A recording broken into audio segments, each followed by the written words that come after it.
Okay, so last week we finished up the basics of area. We have 2 more sections in our unit. It's going to be a little bit more applications of area.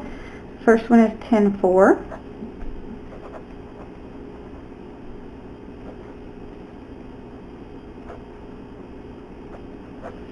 Okay, we've talked about similarity before this year. You should know how to find corresponding parts of shapes and set up the proportion and cross multiply and solve.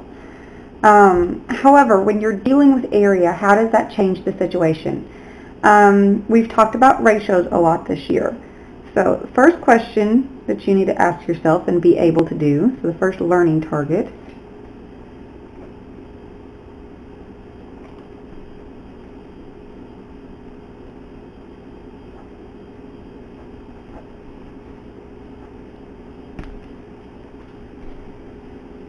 how do you set up a similarity ratio? So we've talked about ratios before, and last week I really emphasized that when you're writing a ratio, they have to be a part of the same family. So they're kind of like siblings. They have to have the same parents. They have to be related. So you can't have a side length and an angle as part of your ratio. You want your ratio to represent something, and the top part and the bottom part of the ratio can be a little bit different, but they do have to be related. So here's an example. If I said, find the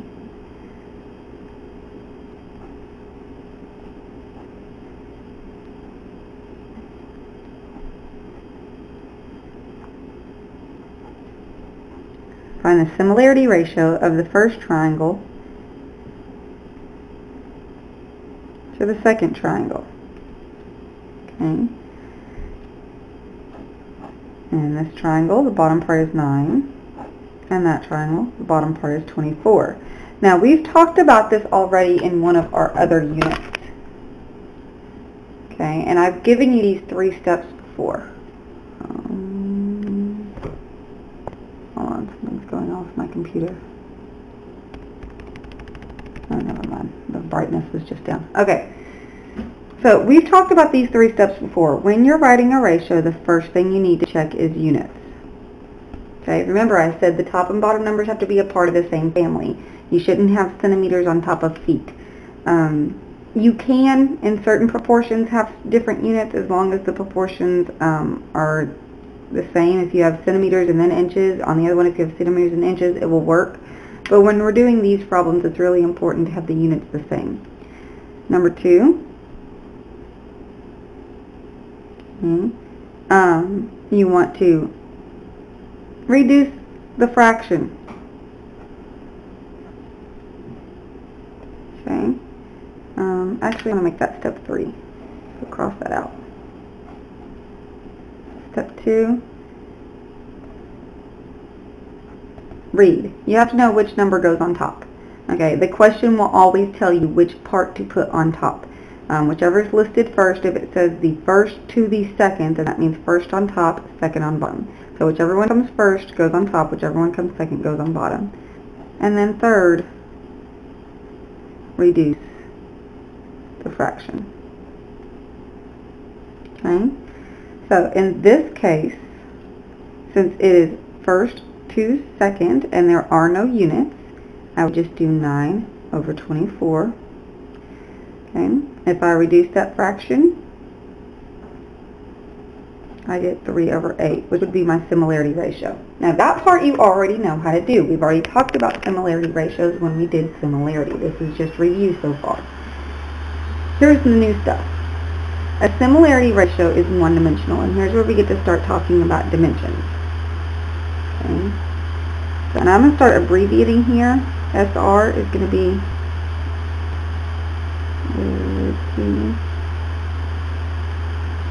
ratio. Okay, the similarity ratio is found by just using the length.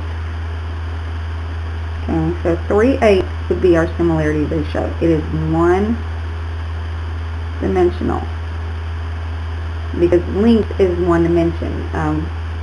Dimension means how many measurements it has. Okay. We talked about dimensions a lot when we did our flatland movie, so hopefully you remember that. Okay, then we have, and I'm going to call this PR.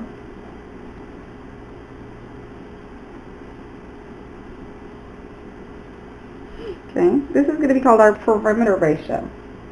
Okay, now if you take the perimeter of whatever shapes you're dealing with and make a ratio out of it and you reduce the fraction, you should get the same thing as the similarity ratio. This is going to equal the similarity ratio to the 1 power, which basically does nothing to it, because taking something to the 1 power just leaves it alone.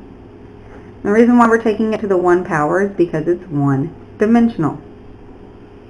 What about area, though? If I ask you for the area ratio,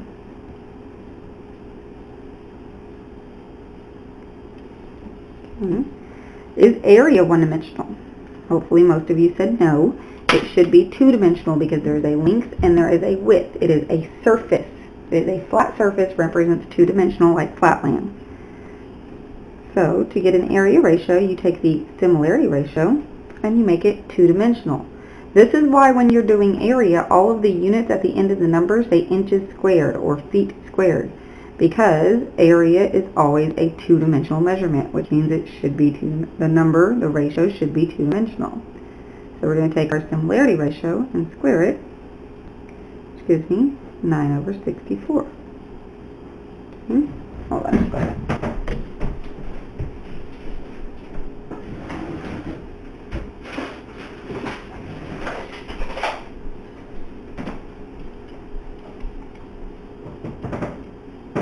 Okay, I was just checking to see if this reduces, because after you find the area ratio, you'll need to reduce again.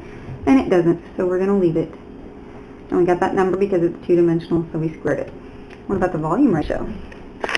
We won't deal with volume in this chapter, in this unit, because the whole next unit is going to deal with volume. But I'm going to go ahead and introduce it now. That way when we get to it next unit, you will have already seen it. Okay? How many dimensions is volume? Well, it's taking up space. Remember the sphere land? Sphere land was a three-dimensional object. It was a sphere. It's three-dimensional, so it has volume. So we take our similarity ratio and we cube it because it has length, width, and height. Okay, so that's 3/8 cubed. And if you do that, you get 27/512. I'm going to check to see if that reduces. And it doesn't, so we're going to leave it just like that. Okay? And we got this number because it's three-dimensional. Okay, so that's the gist of ratios. Why is this important? How are we going to use this?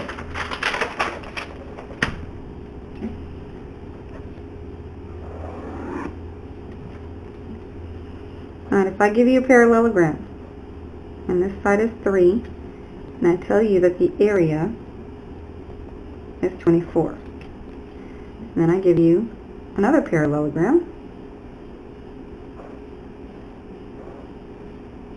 and this length is 6, and I say, what is the area? Most of you are going to tell me, well, since the length doubled, that this should double, so the answer should be 48.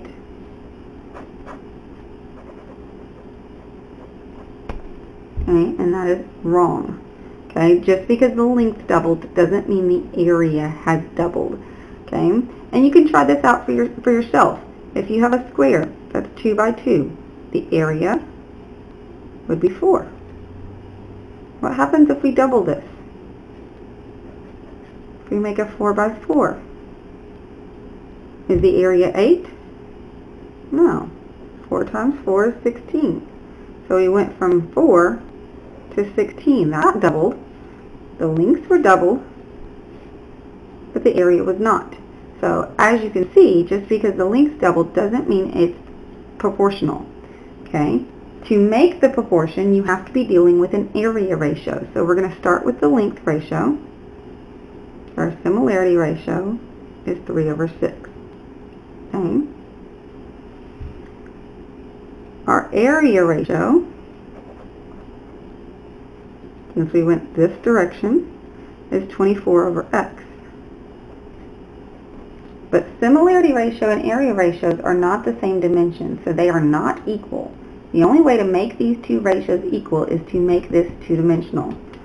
So we have to, so this one is 1D, and this one is 2D. We have to make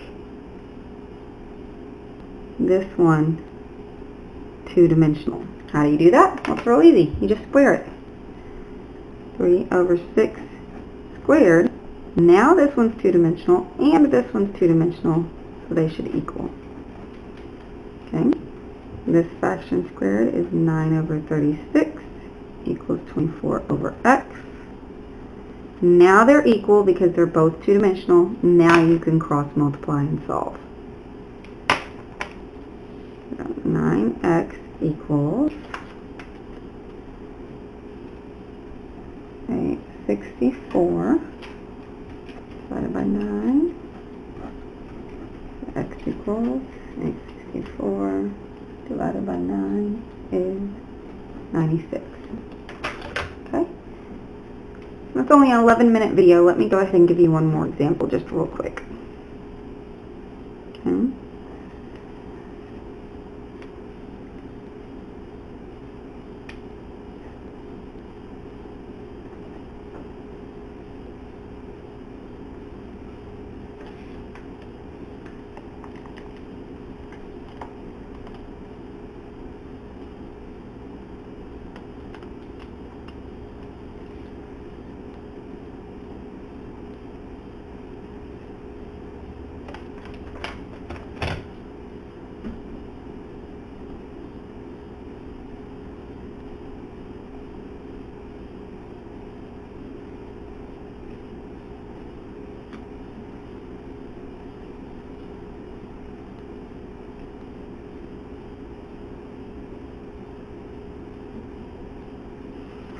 Okay. So here's another way this question could be worded. I could give you one circle and tell you that the radius is 3 and that the area is, actually I'm not even going to tell you the radius. Okay? I'm just going to give you a circle. Now I'm going to tell you that the area is this.